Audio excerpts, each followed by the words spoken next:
Shalom. Shalom, Israel.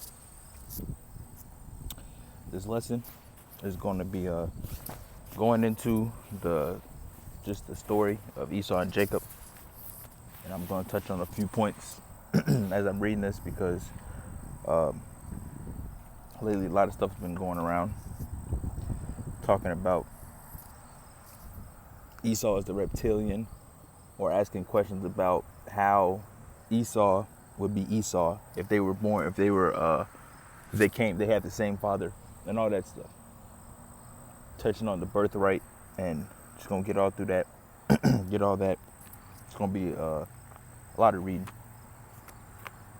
and also want to show that Esau and Jacob, after their whole situation, Esau and Jacob, they, if you want to say it, they squashed their beef. And from that point, the descendants, that's when you get into, when you're starting reading, when you go to the book of Amos, where it talks about the perpetual hatred that it lasted forever and all that stuff, that's going into the descendants and stuff, because Esau and Jacob actually squashed their beef. And I'm going to get that, and we're going to get to just all that, and I just want to cover these points, and I hope the lesson is edifying. But before I start, I want to give all praises unto Yahweh, by Hashem, Yahweh Shai, by Hashem Rakakadash, double honor to our apostles and elders of Great Millstone, and a shalom to you sincere brothers out there preaching His word and truth and sincerity. All right, I'm gonna start at where they were born. If it's windy, it's because I'm outside and it's very windy right now. It looks like it's about to rain, so I want to get this out the way before it does. Lord willing, it holds off. I'm just gonna start at the birth, and then I'm gonna get into how we got the blessing and all that stuff. So I'm gonna start at Genesis 25 and verse 19. And these are the generations of Isaac, Abraham's son. Abraham begat Isaac, and Isaac was 40 years old when he took Rebekah to wife, the daughter of Bethuel, hold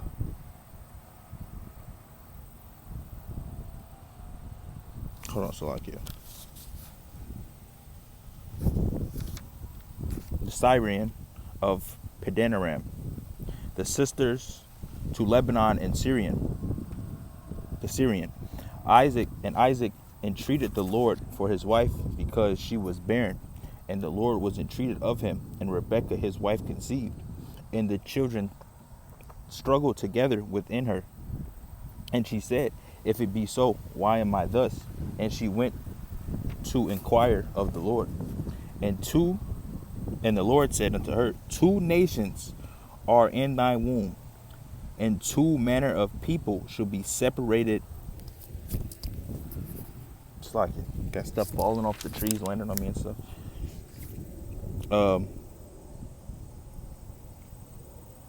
2 nations are in thy womb, and 2 manner of people shall be separated from thy bowels, and the one people shall be stronger than the other people, and the elder shall serve the younger.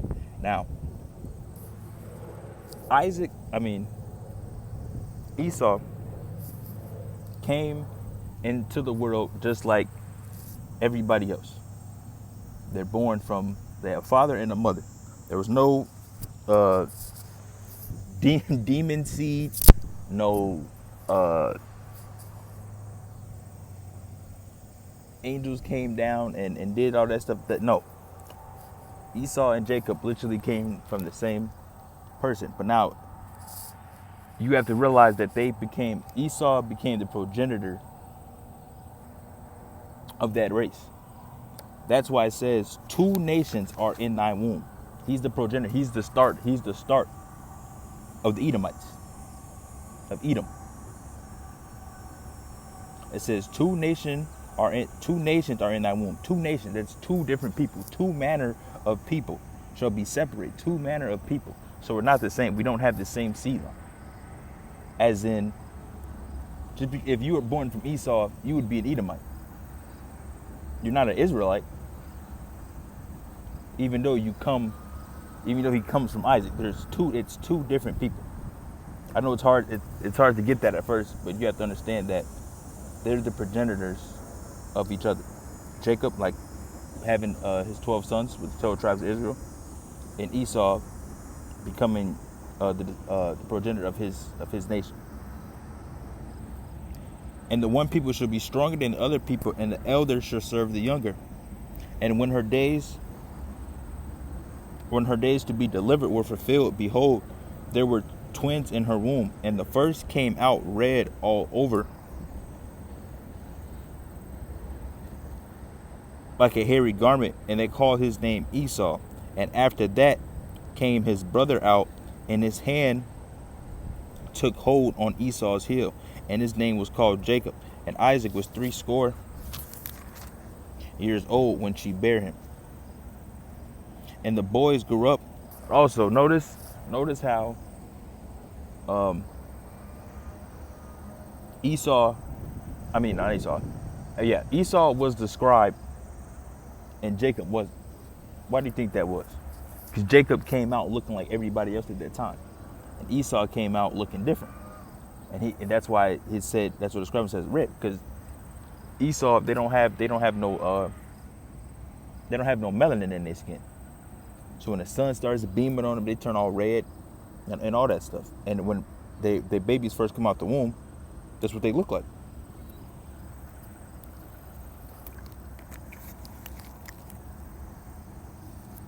And the boys grew, and Esau was a cunning hunter, a man of the field, and Jacob was a plain man dwelling in tents. And that's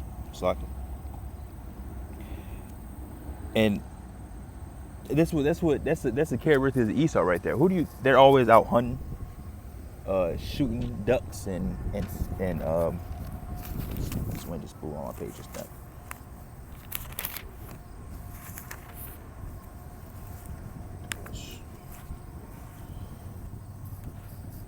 Hunting, shooting ducks, rabbit hunting, deer hunting, shooting giraffes. They always hunt. That's why you always taking pictures. That's in their DNA. That's who they are. They love doing that stuff. And it says, and Jacob was a plain man dwelling in tents. So Jake, he liked to just relax. Sit around the house, or sit around not doing too much. Yeah, that's just how we are. You have a good time. Get the boys over, play some dominoes, clown around, make jokes, drink. That's us right there. And keep going. Verse 28. And Isaac loved Esau because he did eat his venison, but Rebekah loved Jacob. And Jacob sought pottage, and Esau came from the field, and he was faint. And Esau said to Jacob, feed me, I pray thee, with that same red pottage, for I am faint. Therefore was his name called Edom. And Jacob said, sell me this day thy birthright. And Esau said, behold, I am at the point to die, and what profit shall this birthright do to me? So he despising the birthright. He's despising it. Then Jacob gave Esau bread and pottage of lentils, and he did eat and drink, and rose up and went his way. Thus Esau despised his birthright.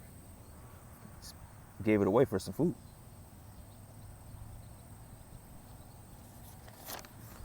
Now, there's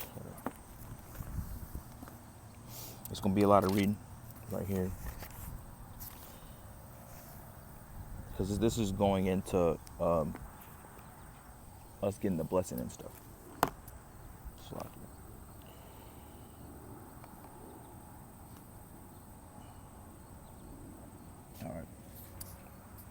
All right. This is 27. Genesis 27, and I'm starting at verse 1. And it came to pass when Isaac was old and his eyes were dim so that he could not see, This is very important because this goes into the story. So Isaac could not see. He called Esau his eldest son and said unto him, My son. And he said unto him, Behold, here I am. And he said, Behold, now I am old, and I know not the day of my death. Now therefore take, I pray thee, thy weapons, thy quiver, and thy bow, and go out to the field, and take me some venison, and make me some savory meat, such as I love, and bring it to me, that I may eat, that my soul may bless thee before I die. And Rebekah heard when Isaac spake to Esau his son, and Esau went to the field to hunt for venison and to bring it. And Rebekah,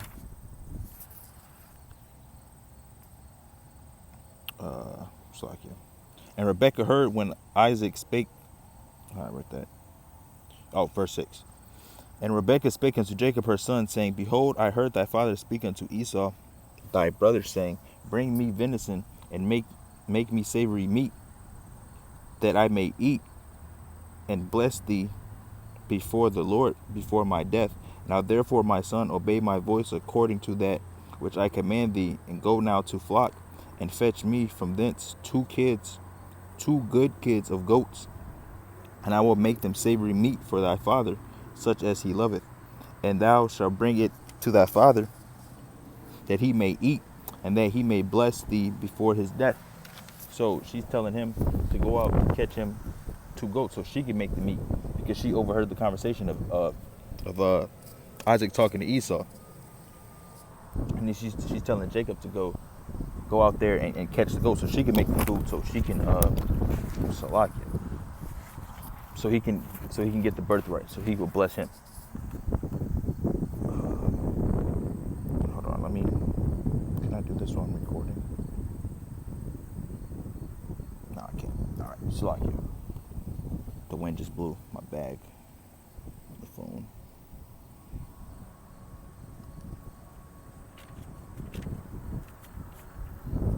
Having all types of technical difficulties out here right now. All right. Everything should be good now. I was trying to turn my phone to do not disturb mode, but it'll be fine. Hopefully. All right, this is verse 11. And Jacob said to Rebekah his mother, Behold, Esau my brother is a hairy man, and I am a smooth man. My father peradventure will fill me, and I shall seem to him as a deceiver, and I shall bring a curse upon me and not a blessing. And his mother said unto him, Upon me be thy curse, my son. Only obey my voice and go fetch me them. And he went and fetched and brought them to his mother, and his mother made savory meat, such as his father loved. And Rebekah took goodly raiment of her eldest son Esau, which were with her in the house, and put them upon Jacob, her younger son. And she put the skins of the kids of the goats upon his hands and upon the smooth of his neck. And she gave him savory meat and the bread which she had prepared into the hand of her son Jacob. So she's putting on the stuff so he can match the physical aspect of Esau, because he was hairy. So she was putting stuff on his neck and on his arms. So when Isaac feels on him, he'll think that it's Esau. And he came to his father and said, My father. Did I skip a verse? No, I didn't. Okay, slack it. Verse 18. And he came unto his father and said, My father. And he said, Here am I. Who art thou, son? Who art thou, my son? And Jacob said unto his father, I am Esau, thy firstborn. I have done according as thou badest me. Arise, I pray thee, sit and eat of my venison, that thy soul may be blessed. And Isaac said unto his son, How is it that thou hast found it so quickly, my son? And he said, Because the Lord thy power brought it to me. And Isaac said unto Jacob, Come near, I pray thee, that I may feel thee, my son, whether thou be my very son Esau or not. And Jacob went near unto Isaac his father, and he felt him. And it said, The voice is Jacob's voice, but the hands are the hands of Esau. And he is discerned And he discerned him not, because his hands were hairy, and his brothers as his brothers Esau's hands. So he blessed him, and he said, Art thou my very son Esau? And he said, I am.